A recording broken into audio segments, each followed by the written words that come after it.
జ్యోతి, మీరు మన డిఎస్సిలో సెలెక్ట్ అయ్యారా? ఎన్నేళ్ళ డ్రీమ్ మీకు?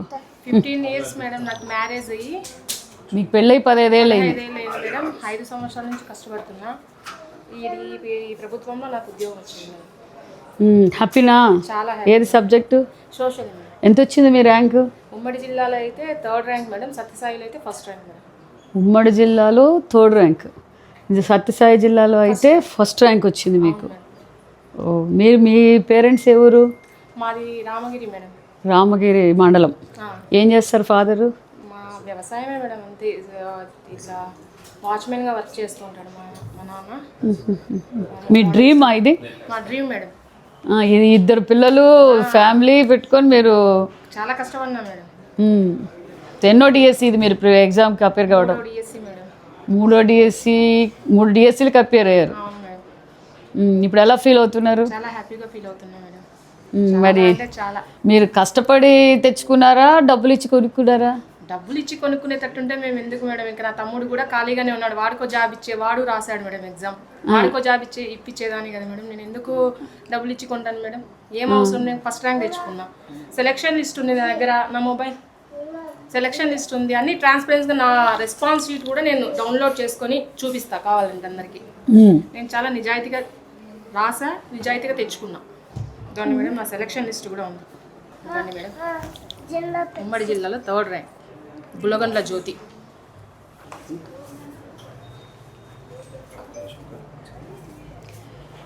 మీరు 3rd ర్యాంక్ వచ్చారు. ఉమ్మడి జిల్లాలో 3rd ర్యాంకు, సత్యసాయి జిల్లాలో 1st ర్యాంకు. మీకు పెళ్ళై 14 సంవత్సరాలు అయింది. 7th క్లాస్ చదివే పాప, బాబు. మీ ఆయన పోలీస్ డిపార్ట్మెంట్.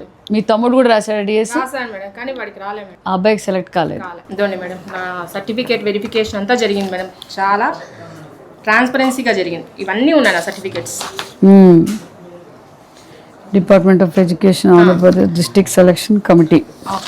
టెట్ స్కోరు అన్నీ ఉన్నాయి. TET score madam TET 130. నా అపాయింట్మెంట్ లెటర్ అన్నీ ఉన్నాయి. మరి ఎలాంటి తప్పిదము జరగలేదు కూడా వచ్చింది మేడం దీంట్లోనే.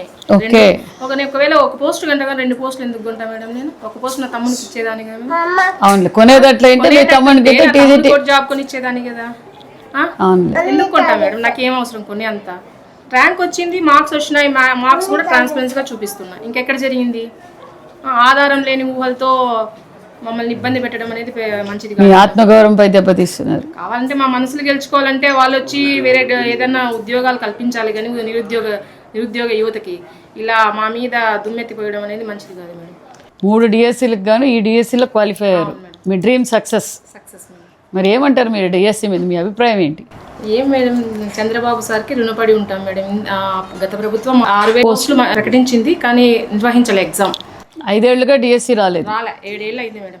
చంద్రబాబు సార్ వచ్చిన వెంటనే ఫస్ట్ దాన్ని పోస్టులు కూడా పెంచడం జరిగింది. 16,000కు పెంచి దాన్ని తొలి సంతకంగా తీసుకొని తొలి సంతకం చేశాడు. మేము 150 రోజుల్లోనే. నువ్వు గ్రేట్ తల్లి. ఎందుకంటే 14 ఏళ్ళ నుంచి పట్టుదలతో ఒక పక్క పిల్లలు, ఒక పక్క సంసారం చూసుకొని నువ్వు డిఎస్సీ పిల్లల మీద ప్రమాణం మేడం. నేను ఒక్క రూపాయి కూడా ఇవ్వలే మేడం. మరి వాళ్ళు వైసీపీ పార్టీ వాళ్ళు ఏదో జరిగిపోయింది అని చెప్పి గొగ్గోలు పెడుతున్నారు. మరి మొన్న మీరు కూడా కర్నూలు వెళ్ళారా? కర్నూలు వెళ్ళాను మేడం. మరి ఏమనుకుంటున్నారు మీ టీచర్లు?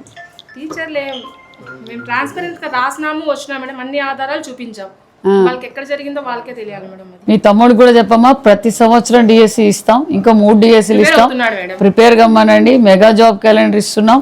మెగా జాబ్ క్యాలెండర్ కూడా 10,000 పోస్టులు ఇస్తున్నాం. ప్రతి సంవత్సరం డిఎస్సి పిలుస్తాం. ఇలాంటి దానికంతా కూటమి ప్రభుత్వం ఏం భయపడదు. మీ తమ్ముడిని కావచ్చు, మీ వాళ్ళు ఎవరున్నా కూడా డిఎస్సికి ప్రిపేర్ కమ్మండి. ప్రతి సంవత్సరం మేము డిఎస్సి ఇస్తాం. చాలా మంది రాస్తున్నారు మేడం, ఎవరికి రాలేదు. వెరీ గుడ్ అమ్మా, నిజంగా వెరీ అప్రిషియేట్. ఎందుకంటే ఒక పక్క ఫ్యామిలీ చూసుకుంటూ మరి మీరు సక్సెస్ కావడం, all the best. Thank you. Okay అమ్మా. వాళ్ళు లేక ఇచ్చినందుకు మీరు కష్టపడి రాసి ఎగ్జామ్లో క్వాలిఫై ఉద్యోగాలు తెచ్చుకున్నాక ఆఫ్టర్ 1 year వైసీపీ పార్టీకి ఏమీ దొరక్క డిఎస్సి అంటే అర్థం తెలియదు, పబ్లిక్ సర్వీసెస్ కమిషన్ అంటే అర్థం తెలియని వ్యక్తులు కూడా మాట్లాడుతున్నారు. ఏం కాదు, హ్యాపీగా ఉంది.